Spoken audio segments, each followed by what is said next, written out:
It really is the simple things in life. Ooh, um, yeah, I just finished reading this book called Outwitting the Devil by Napoleon Hill.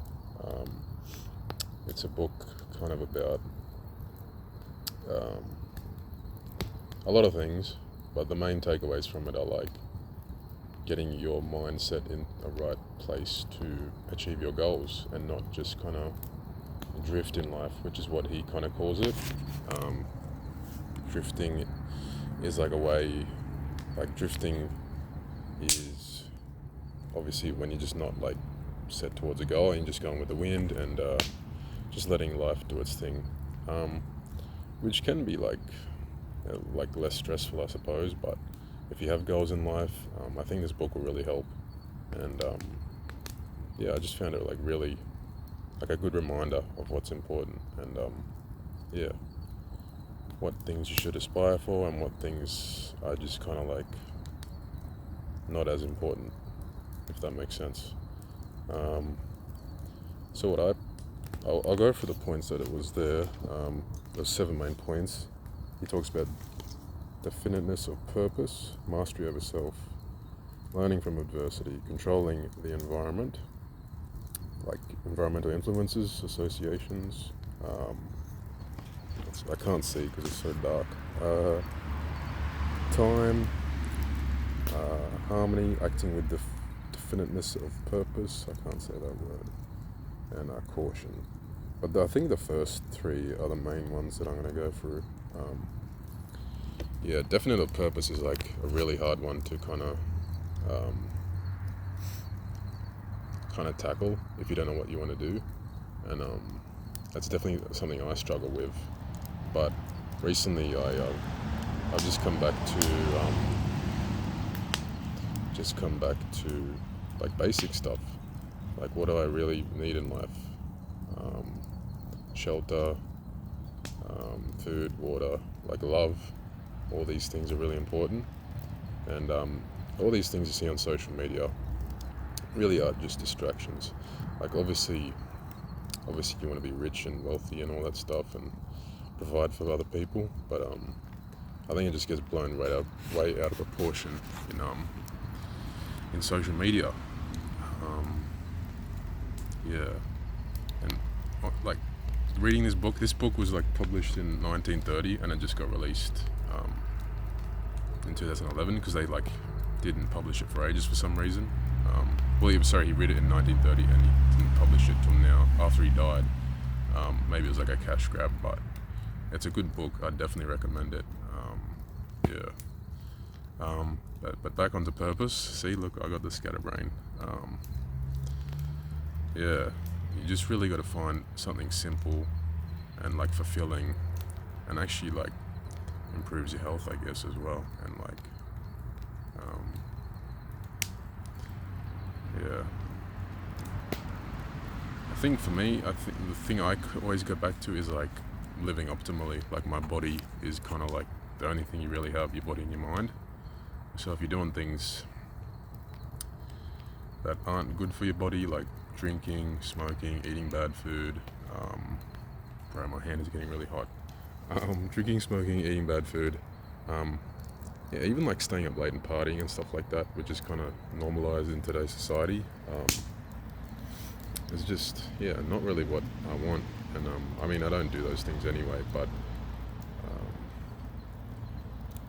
if you want to like set up a good foundation to start finding your goals, you should prioritize those things. And he talks about that in the book. Like, your health is obviously super important, and limiting distractions like partying and social media, like even YouTube and all that, is a massive distraction.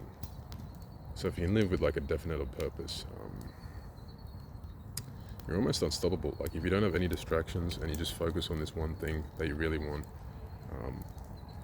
and like if it can help other people, that's ideal, because then if you can provide a service and make money out of it, then you'll become financially successful. And hopefully that purpose has like meaning to you as well. It's not just like a job you kind of just fall into and just kind of do it because it's a job. Because I feel like a lot of people do that, and then they just fall into that kind of rut and drift, as Napoleon Hill would say. Trying to find the lighting. Yeah, it's really cool to think about, and I really want to like dial in on a few things and just become the best version of myself, I guess, which will be exciting. And it's about time. I'm about to turn 30, so it's about time. Yeah, so the book really delves into some interesting stuff, and mastery over self, that's kind of like the body stuff. Learning from adversity, yeah, like hardships you go through with life, in life, yeah, they kind of set you up if you take them the right way. If you don't like act like a victim, but you kind of, because everyone goes through hardships. It's just kind of like how you react to them, I suppose. And I mean, obviously there's things that are horrible and like you can't recover from, but like,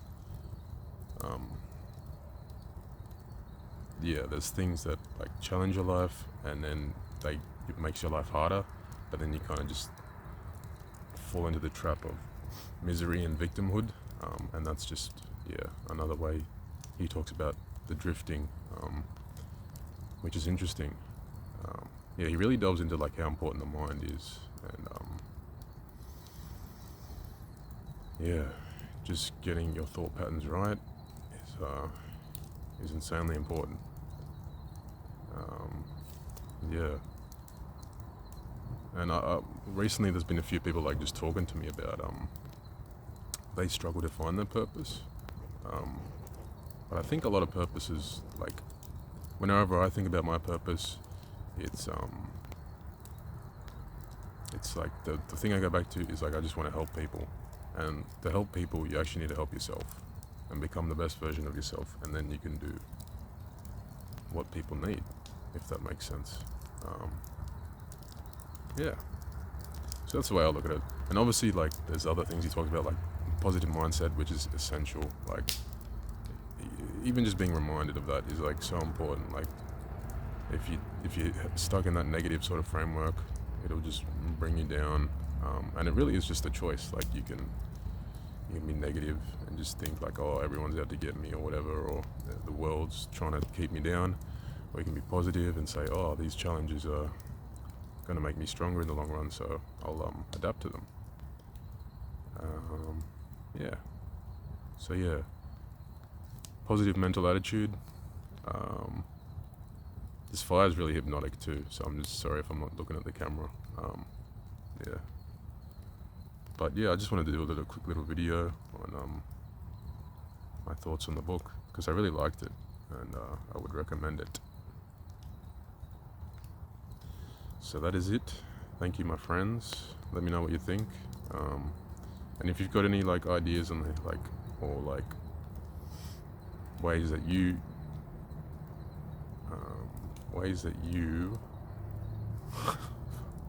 this fireman, ways that you like kind of get yourself back on track, yeah, let me know. It'd be cool. And also fires, I recommend fires. They make you so sleepy. Peace.